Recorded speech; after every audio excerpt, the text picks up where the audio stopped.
Photo তুলতে না একদম ভালোবাসে না। ইনি যেমন চেপে ধরে আমাকে খাওয়ায়, আর এনাকে চেপে ধরে তেমনি ফটোই তোলানো হয়।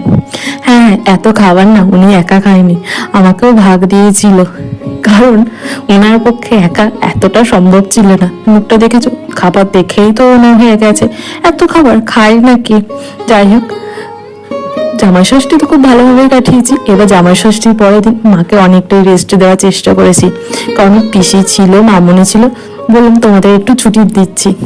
আমি মাছের দুটো প্রিপারেশন আমিই করেছিলাম।